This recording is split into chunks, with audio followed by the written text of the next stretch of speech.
लिखा हुआ है इकाई 13 विद्युत धारा। कह रहा है कि निम्नलिखित में सही विकल्प छांटकर अपनी अभ्यास पुस्तिका में लिखिए। क्या कह रहा है पहला क्वेश्चन कह रहा है कि अमीटर द्वारा मापा जाता, किसमें मापा जाता? विद्युत धारा में मापा जाता, विभवांतर में मापा जाता, आवेश में नापा जाता है, या विद्युत ऊर्जा में नापा जाता, किसमें जाता? विद्युत धारा में। ठीक है, चलिए नेक्स्ट क्वेश्चन हमसे क्या पूछ रहा है।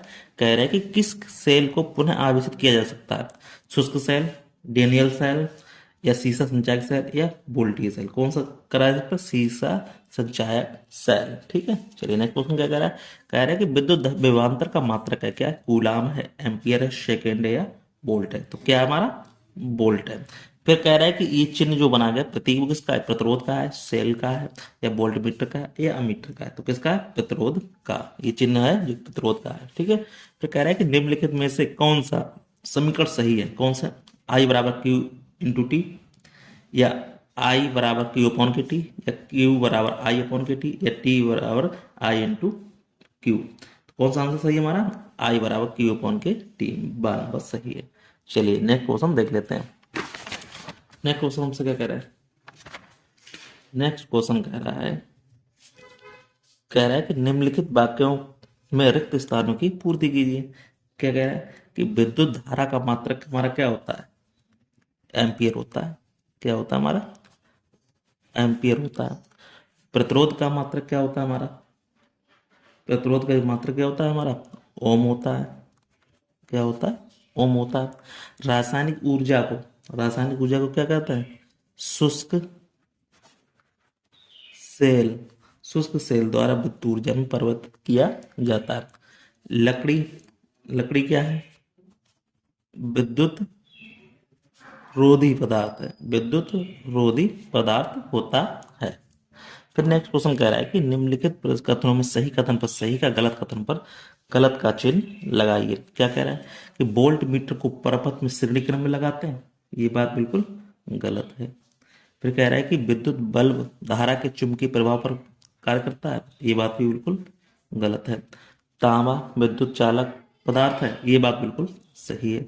विद्युत धारा का मापन वोल्टमीटर से किया जाता है। ये बात बिल्कुल गलत है। चलिए नेक्स्ट क्वेश्चन देख लेते हैं। कह रहा है कि स्तंभ का और खा दिया गया है, मिलान कीजिए। स्तंभ का और खा में अमीटर को जोड़ते हैं।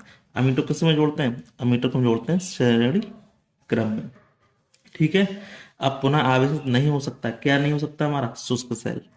ठीक है, वोल्ट मीटर से नापते हैं। वोल्ट मीटर से क्या नापते हैं? विभवांतर। प्रतिरोध, प्रतिरोध का मात्रक हमें बताया तभी क्या होता है? ओम होता है। मेंस से प्राप्त धारा क्या है हमारा? ये क्या है? प्रत्यावर्ती धारा। चलिए नेक्स्ट क्वेश्चन देख लेते हैं। नेक्स्ट क्वेश्चन क्या कह रहा है? कह रहा है कि निम्नलिखित में से अंतर स्पष्ट कीजिए। किसका? प्राथमिक सेल और द्वितीयक सेल का। बहुत ही अच्छा क्वेश्चन है। इस एक तरफ हम क्या डालेंगे? प्राथमिक सेल डालेंगे, एक तरफ क्या डालेंगे हम? द्वितीयक सेल। ठीक है, तो इसमें लिखा हुआ प्राथमिक सेल वे सेल होते हैं जो पुनः आवेशित नहीं किया जा सकता है। इसी तरह हम इसमें लिखेंगे द्वितीयक सेल में क्या लिखेंगे? द्वितीयक सेल वे सेल होते हैं जिन्हें हम पुनः आवेशित किया जा सकता है। फिर नेक्स्ट क्या डालेंगे कि इन सेलों में होने वाली रासायनिक क्रियाएं उत्क्रमणीय होती हैं। और ये इसमें क्या डालेंगे? सेल को उपयोग में लाने पर पुनः रासायनिक ऊर्जा विद्युत ऊर्जा में रूपांतरित होती है। फिर नेक्स्ट क्वेश्चन करें, इसका आंतरिक प्रतिरोध कैसा होता है? अधिक होता है। इसका आंतरिक प्रतिरोध कैसा होता है? वो कम होता है। ठीक है, और फिर क्या इसमें जो हमारे प्राथमिक सेल होते हैं उसमें कौन कौन से आते हैं? लेकलांसी सेल आता है, डेनियल सेल आता है, वोल्डी सेल आता है, शुष्क सेल आता है, बटन सेल आता है। इसके उदाहरण हो गए। अब इसमें क्या द्वितीय सेल में क्या आती है? हमारी बैटरी आती है, सीसा संचायक सेल आती है। अब चलिए नेक्स्ट क्वेश्चन देखते हैं। इसके बाद दूसरा हमसे क्या पूछ लिया? हमसे पूछ लिया कि अमीटर तथा वोल्ट मीटर में अंतर बताइए। तो एक तरफ अमीटर डालें, एक तरफ वोल्ट मीटर डालें। तो क्या लिखेंगे? अमीटर की सहायता से विद्युत परपथ में धारा मापी जा सकती है। वोल्ट मीटर क्या लिखेंगे? वोल्ट मीटर की सहायता से दो बिंदुओं के बीच विभवांतर मापा जाता है। फिर कह रहा है कि लिखा हुआ अमीटर को विद्युत परपथ में श्रेणी क्रम में जोड़ा जाता है, और जबकि वोल्ट मीटर क्या किया जाता है? वोल्ट मीटर को चालक के तार के समांतर क्रम में जोड़ा जाता है। इतना सा अंतर होता है। इसमें क्या होगा? श्रेणी क्रम होगा, इधर क्या होगा हमारा? समांतर क्रम होगा। फिर लिखेंगे अमीटर का प्रतिरोध बहुत कम होता है, वोल्ट मीटर का प्रतिरोध कैसा होता है? बहुत अधिक होता है। ठीक है, अब इसमें लिखेंगे क्या लिखेंगे? आदर्श मीटर का प्रतिरोध कैसा होता है? शून्य होता है। तो आदर्श वोल्ट मीटर का प्रतिरोध कैसा होता है? अनंत होता है। तो इसे ए के द्वारा दर्शाया जाता है, इसको किससे बी के द्वारा दर्शाया जाता है। इतना सा अंतर था, बहुत सिंपल सिंपल आंसर थे इसके। चलिए नेक्स्ट क्वेश्चन क्या कह रहा है हमसे, ये कह रहा है कि निम्नलिखित में किस भौतिक राशि के मात्रक है, हमें मात्रक बताना है। जो मात्रक दिए गए उसको हमें बताना, कैसे बताना, जैसे कूलाम, कूलाम का मात्रक क्या होता है, आवेश होता है।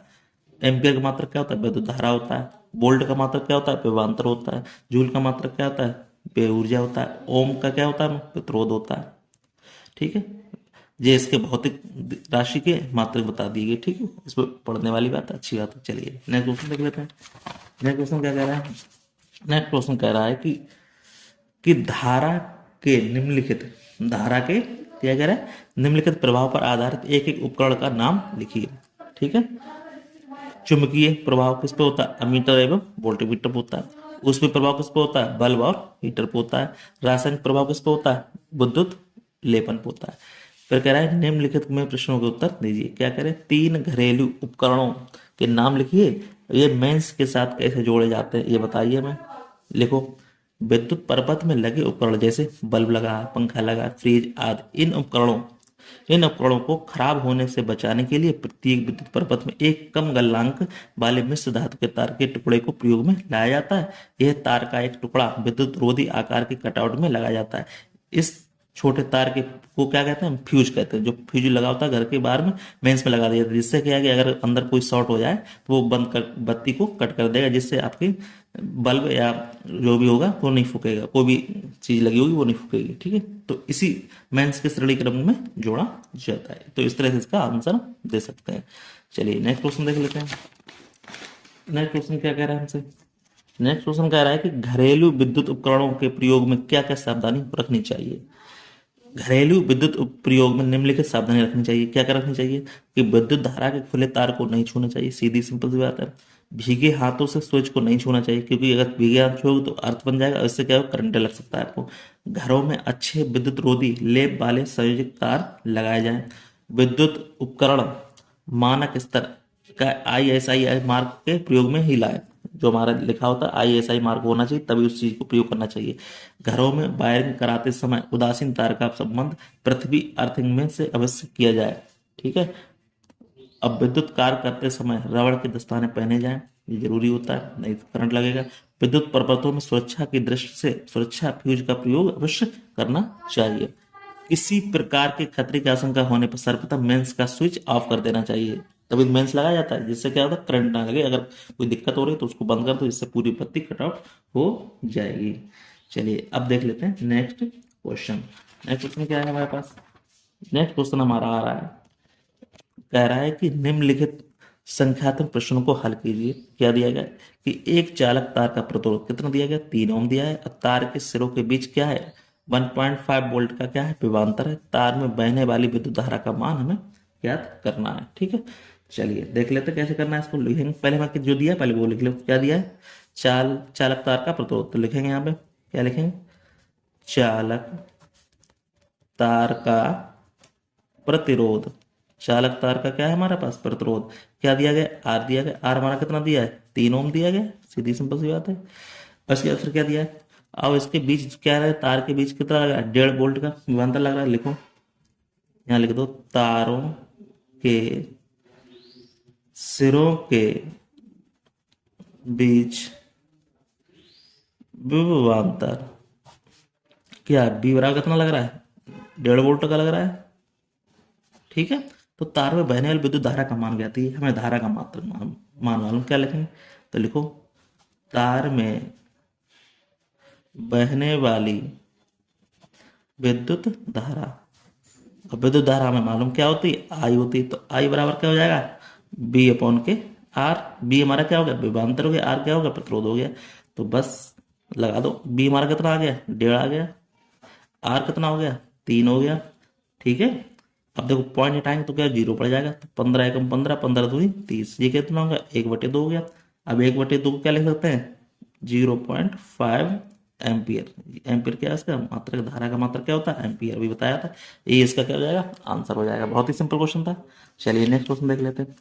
कह रहा है कि एक चालक में 40 कूलाम विद्युत आवेश 8 सेकंड के प्रवाहित किया जाता है। ठीक है, तो चालक में प्रवाहित विद्युत धारा का मान ज्ञात करना है हमें। तो लिखो, क्या लिखेंगे, चालक में विद्युत आवेश क्या हो गया, क्यू बराबर कितना दिया गया, 40 कूलम दिया गया। कूलम इसका क्या है, आवेश का मात्रक होता है। फिर समय दिया गया तो लिखेंगे समय क्या होता है, टी। टी बराबर कितना दिया गया, 8 सेकंड दिया गया। ठीक है, कोई दिक्कत वाली बात नहीं। अब हमें पूछा क्या है कि विद्युत धारा प्रवाहित का धारा का मान ज्ञात कीजिए। तो धारा का देखो क्या होता है, मान देखो लिखेंगे चालक में प्रवाहित धारा। धारा क्या होती है अभी बताया था, आई होती। तो आई बराबर क्या होता है, तो लिखेंगे क्यू अपॉन के क्या हो जाएगा, टी हो जाएगा। तो क्या लिखेंगे, प्रवाहित आवेश। प्रवाहित आवेश कितना हमारा, क्यू है, और टी कितना हमारा, समय है। तो लिखेंगे समय, समय हमारा क्या है, टी। तो क्या हो जाएगा, प्रवाहित आवेश कितना है, 40 है, अपॉन के टी कितना है, 8 है। तो 8 पंजे 40, तो कितना आ गया, 5 एम्पियर। ये धारा होती है, मात्रक होता है। तो इस तरह इसका आंसर हो गया, कोई दिक्कत वाली बात नहीं है।